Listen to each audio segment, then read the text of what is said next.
ब्रह्मेति विजानात् आनंदाद्वै खल विमानि भूतानि जायन्ते आनंदेन जातानि जीवन्ति।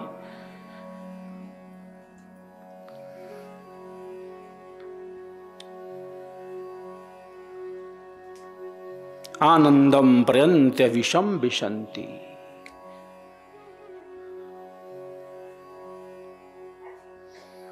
हम सबके भीतर स्थित उस अनंत आनंद को, हम सबके भीतर स्थित उस परम सुख को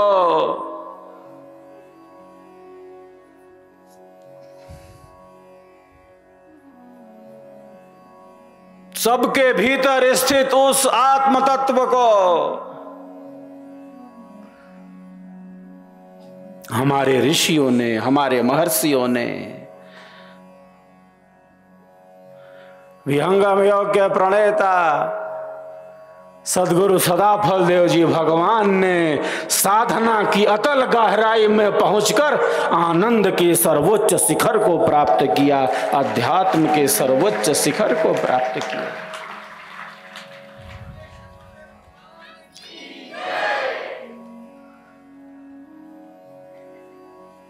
सदगुरुदेव 6-6 महीने की समाधि में बैठे हैं,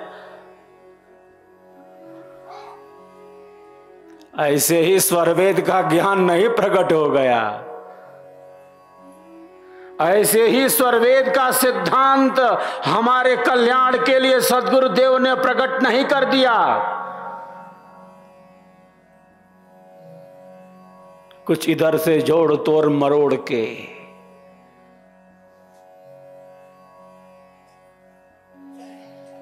सदगुरु की कितनी कृपा है, हमारे कल्याण के लिए सदगुरुदेव ने साधना की अतल गहराई में प्रवेश किया। हम 1 सेकेंड के लिए भी अपने मन को नियंत्रित करने में कठिनाई का अनुभव करते हैं। वो भागता है, एकाग्रता होती है, पुनः प्रकृति का प्रबल वेग बहा ले जाता है, प्रकृति का प्रबल वेग बहा ले जाता है।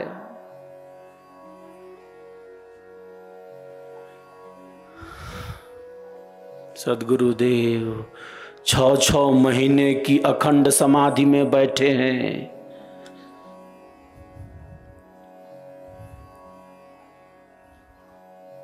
दस मिनट में हजारों बार हमारा मन भाग जाता है, अपने केंद्र को छोड़ देता है।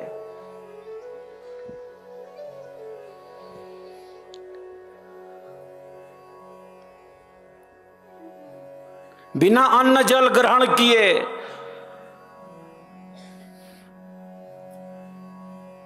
सदगुरुदेव समाधि में बैठे हैं, वृत्तिकूट की गुहा में बैठे हैं, शून्य शिखर की गुफा में बैठे हैं।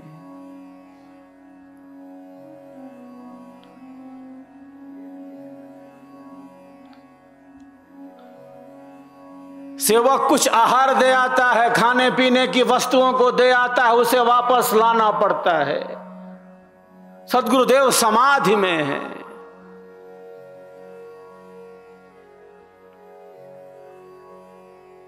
हमें एक टाइम भोजन ना मिले, हमें एक समय भोजन ना मिले तो क्यों भोजन में विलंब हो रहा, लाओ व्यंजन लाओ, और क्या बनाया है और लाओ, 56 भोग चाहिए हमें।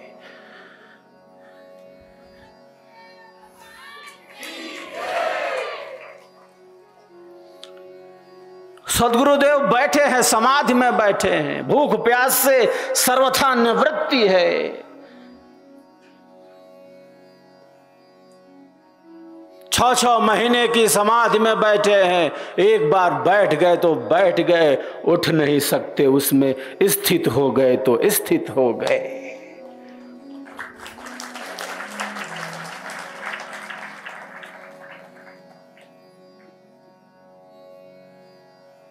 तो साधना में पुरुषार्थ नहीं चाहिए,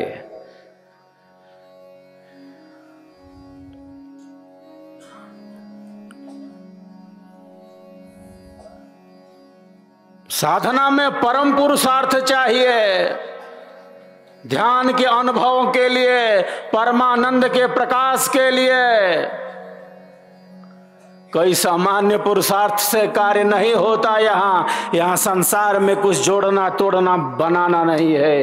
ये आत्म कल्याण का मार्ग है, ये साधना का अनुभव है। यहाँ परम पुरुषार्थ चाहिए, परम पुरुषार्थ चाहिए।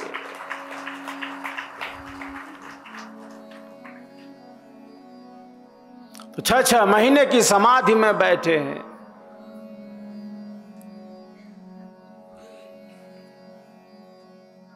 और शरीर पर इसका कोई दुष्प्रभाव नहीं है। अन्न जल ग्रहण न करने का शरीर पर कोई दुष्प्रभाव भी नहीं पड़ा, क्योंकि कंठकूप में संयम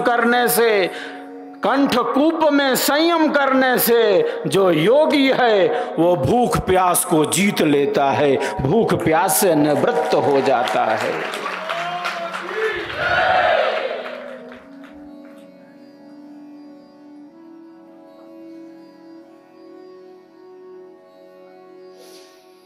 कंठकूपे क्षुत पिपासा निवृत्ति ही। कंठकूप में संयम करने से भूख प्यास की निवृत्ति हो जाती है। जब योगी को 6 महीना समाधि में रहना है, जब योगी को 6 महीना बिल्कुल समाधि में स्थित हो जाना है, तो भूख प्यास से भी वह निवृत्त हो जाता है। कंठकूप है जहां संयम करने से यह सिद्धि उसे प्राप्त हो जाती है। तो शून्य शिखर का यह आश्रम है।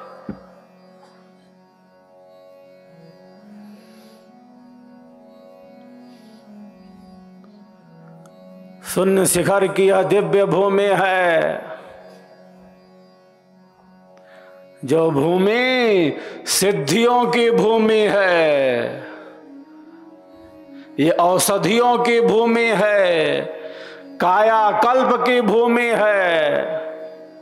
और केवल कायाकल्प की ही भूमि नहीं है, ये बंधनों से सर्वथा मुक्त होने की भूमि है। बंधनों से सर्वथा मुक्त होने की भूमि है।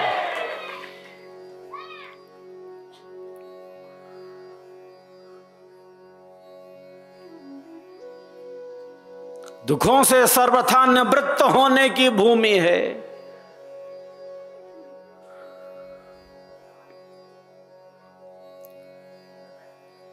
एक सिद्धि है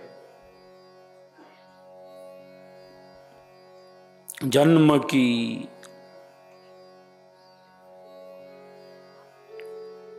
एक सिद्धि औषधियों की,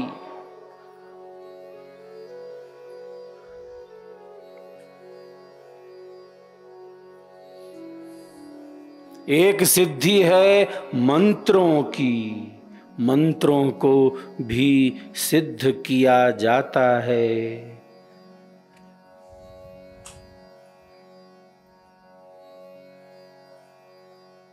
एक सिद्धि है तप की, तप की सिद्धि है।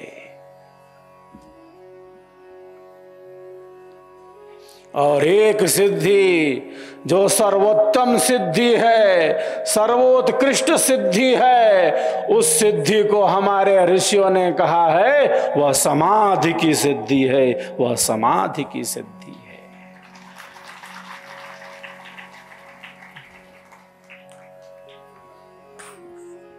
जन्मौषधि मंत्र तपः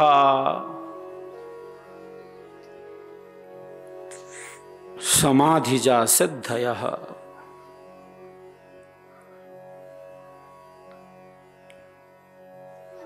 तो सर्वश्रेष्ठ सिद्धि समाधि की सिद्धि है।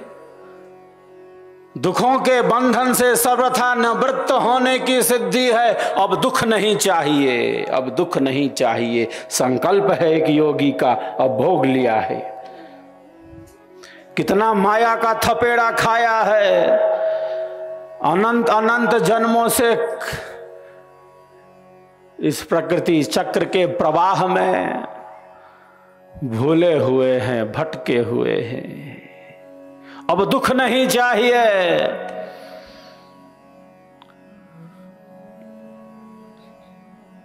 अब दुख नहीं चाहिए। जब शरीर धारण कर लिया, जब शरीर धारण कर लिया है, जब शरीर मिल गया है, तो मृत्यु से क्या घबराना। मृत्यु तो अवश्यम भावी है। अगर घबराना है, अगर घबराना है तो जन्म से घबराना है कि जन्म ना हो, जन्म ना हो, दुख ना हो।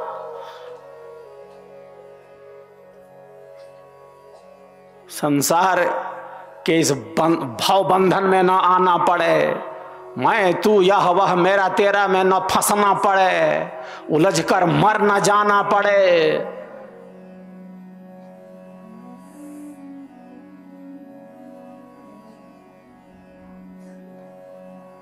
दुख न भोगना पड़े। गर्भ में, मां के गर्भ में उल्टे लटकना न पड़े। और कोई नरक है?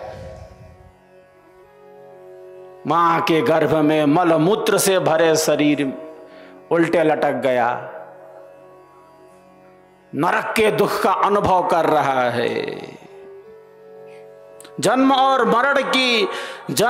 मरण की वेदना का हमने अनुभव किया है। जन्म और मरण की वेदना का अनुभव किया है।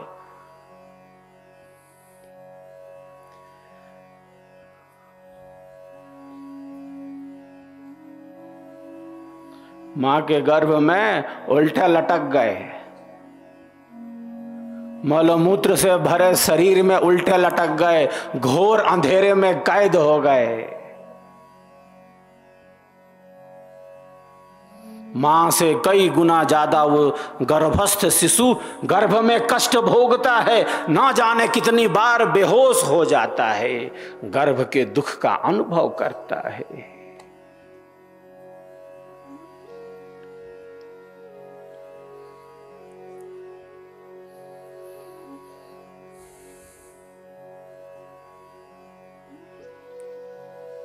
हमने जन्म और मरण की वेदना का अनुभव किया है।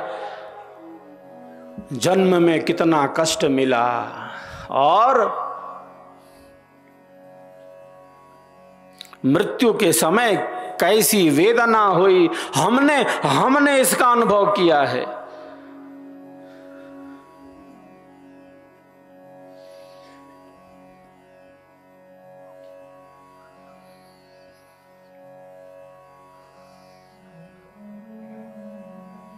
जब भी प्राणों पर संकट आता है किसी भी प्राणी के, वो छोटे से शरीर वाला हो या बड़े से शरीर वाला, बड़ा शरीरधारी हो,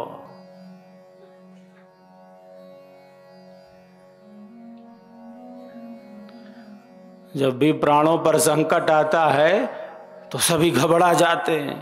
प्राणों पर आए संकट को दूर करना चाहते हैं। प्राणों से गहन आसक्ति है, प्राणों से हमें मोह है। क्यों? हम प्राणों को बचाना चाहते हैं क्योंकि हमको पता है, हम जानते हैं कि मृत्यु की क्या पीड़ा होती है।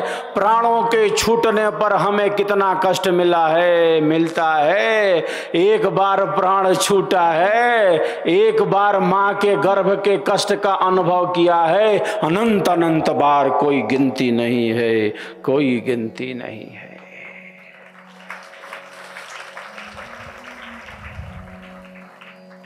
अनंत अनंत बार, अनंत अनंत बार, अनंत अनंत बार जन्म और मरण की वेदना का हमने अनुभव किया है। दुख नहीं चाहिए। अब भोग लिया, अब जान लिया, अब देख लिया। कितना भोगेंगे? कितने जन्मों से दुख भोगते आ रहे हैं। कितना दुख भोगेंगे। इसीलिए तो सदगुरु की उद्घोषणा कहती है, हमारा मार्गदर्शन करती है, हमें अपने लक्ष्य में स्थित करती है। अद्भुत मार्ग योग विहंगम, अद्भुत मार्ग योग विहंगम। मैं तुमको बतलाऊंगा, यदि विधिवत तुम साधन करी हो, अमर लोक पहुंचाऊंगा, अमर लोक पहुंचाऊंगा।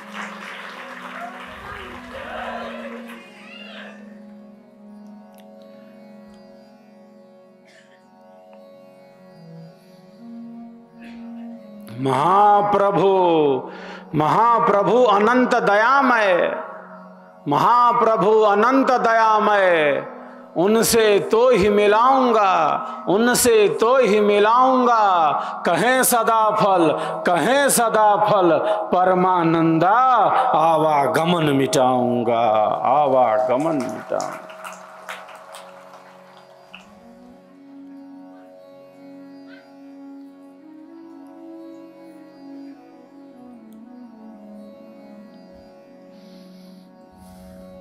मैं केवल बतलाऊंगा ही नहीं,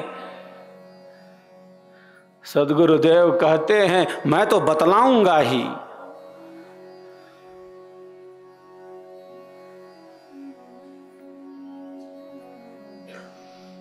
लेकिन जानते हैं, सदगुरुदेव जानते हैं कि केवल बतला देने मात्र से, बतला देने मात्र से ये साहब वहां नहीं पहुंच पाएंगे, वहां नहीं पहुंच पाएंगे। केवल बतला देने मात्र से।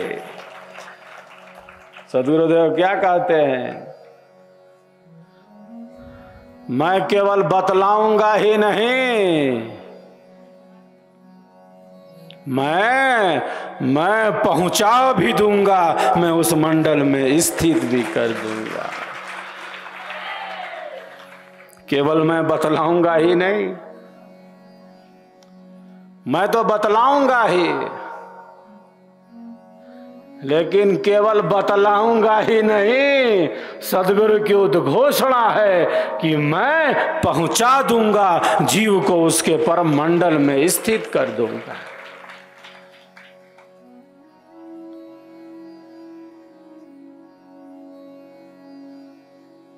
तो हमारा आपका सौभाग्य है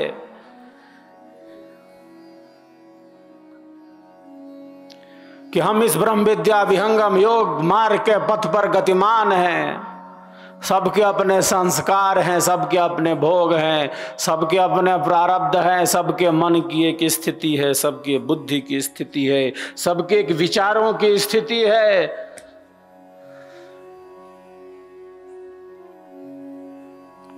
और भिन्न भिन्न है, अलग अलग अलग अलग है। सबके अपने विचार हैं, सबके अपने संस्कार हैं, सबके अपने भोग हैं।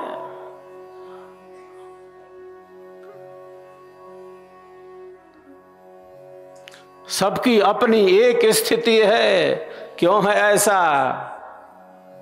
क्यों है ऐसी विचित्रता? क्योंकि सबके साथ उनके कर्म हैं, सबके साथ उनके कर्म हैं। कर्म की विचित्रता से, कर्म की विचित्रता से ये सृष्टि भी विचित्र है। जैसे सबका वाणी, सबका व्यवहार, सबकी क्रिया, सबका आचरण, सबका चिंतन भिन्न भिन्न भिन्न होता है, क्योंकि सबके अपने अलग अलग संस्कार हैं, सबके अपने अलग अलग प्रारब्ध हैं।